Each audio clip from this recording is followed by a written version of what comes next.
کرم سورہ نمل کی آیت نمبر 27 سے لے کر 33 تک کا ترجمہ تفسیر پڑھنے سننے کی سعادت حاصل کریں گے۔ اعوذ باللہ من الشیطان الرجیم، بسم اللہ الرحمن الرحیم۔ قال سننظر اصدقت ام کنت من الکاذبین اذهب بکتابی ھذا فألقه الیہم ثم تول عنہم فانظر ماذا یرجعون۔ قالت یا ایھا الملأ انی القی الی کتاب کریم انه من سلیمان وانه بسم اللہ الرحمن الرحیم اللہ تعلوا علی واتونی مسلمین۔ ترجمہ کنز العرفان۔ اور سلیمان نے فرمایا ہم ابھی دیکھتے ہیں کہ تو نے سچ کہا یا جھوٹوں میں سے ہے، میرا یہ فرمان لے جاؤ اور اسے ان کی طرف ڈال دو، پھر ان سے الگ ہٹ کر دیکھنا کو کیا جواب دیتے ہیں۔ عورت نے کہا اے سردار، بے شک میری طرف ایک عزت والا خط ڈالا گیا، بے شک وہ سلیمان علیہ السلام کی طرف سے ہے، بے شک وہ اللہ کے نام سے ہے جو نہایت ہی مہربان رحم والا ہے۔ یہ کہ میرے مقابلے میں بلندی نہ چاہو اور میرے پاس فرما بردار بنتے ہوئے حاضر ہو جاؤ۔ حضرت سلیمان علیہ السلام کی خدمت میں جب ہدہد پرندہ حاضر ہوا، اس نے آپ کی خدمت میں آ کے عرض کیا کہ میں ایک خاتون کو دیکھ کر آیا ہوں، ایسی قوم کو کہ جن کا 80 گز جو ہے وہ تخت ہے اور اسی طرح یہ لوگ سورج کو پوجتے ہیں۔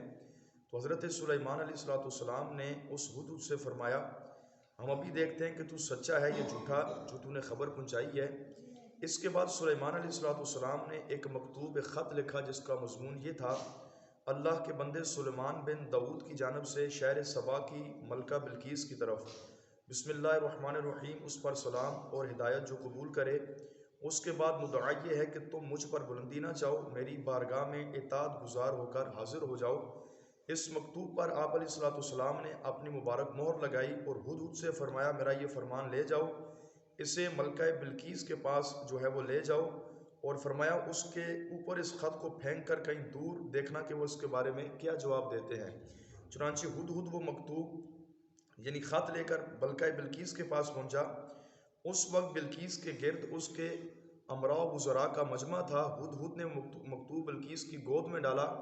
ملکہ بلقیس اس مکتوب کو دیکھ کر خوفزدہ ہو گئی اور پھر اس پر مہر دیکھ کے کہنے لگی اے سردار، مجھے ایک معزز خط موصول ہوا ہے۔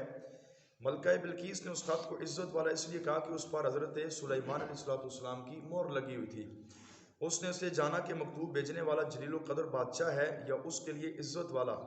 اس مکتوب کی ابتدا اللہ تعالیٰ کے نام سے تھی۔ پھر اس نے بتایا کہ وہ مکتوب کس کی طرف سے آیا، چنانچہ اس نے کہا بے شک وہ سلیمان علیہ السلام کی طرف سے ہے، اس کا مضمون یہ ہے کہ اللہ کے نام سے جو نہایت ہی مہربان رحم والا ہے، میرے حکم کی تعمیل کرو، تکبر نہ کرو جیسا کہ بادشاہ کیا کرتے ہیں، میرے پاس فرما بردار بن کر حاضر ہو جاؤ۔ یہ سلیمان علیہ السلام نے اس مکتوب میں ملکہ بلقیس کو اپنا حکم ارشاد فرمایا تھا۔ قالت یا ایھا الملأ افتونی فی امری ما کنت قاطعۃ امرا حتی تشہدون۔ قالوا نحن اولو قوۃ واولو بأس شدید والامر الیک فانظری ماذا تأمرین۔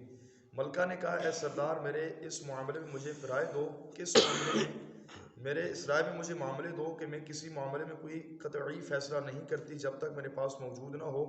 انہوں نے کہا ہم قوت والے اور بڑی سخت لڑائی والے ہیں اور اختیار تو ہمارے پاس ہی ہے، تم غور کر لو کہ تم کیا حکم دیتی ہو۔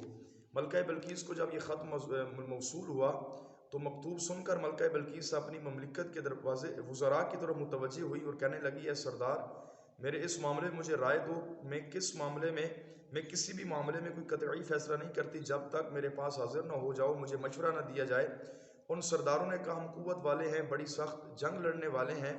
ان سے ان کی مراد یہ تھی کہ اگر تیری رائے سلیمان علیہ السلام سے جنگ کرنے کی ہے تو ہم آپ کے ساتھ مل کر جنگ لڑتے ہیں، اور اگر اسی طرح تیری رائے سلیمان علیہ السلام کی خدمت میں حاضر ہونے کی ہے تو ہم سارے مل کر تیرے ساتھ ہی سلیمان علیہ السلام کی بارگاہ میں حاضری دیتے ہیں۔ اللہ تبارک و تعالیٰ جل شانہ کی بارگاہ میں دعا ہے اللہ رب العالمین ہم سب کو قرآن کریم فرقان مجید کی آیات بینات کی سمجھ عطا فرمائے، آمین بجاہ نبی کریم صلی اللہ علیہ وسلم۔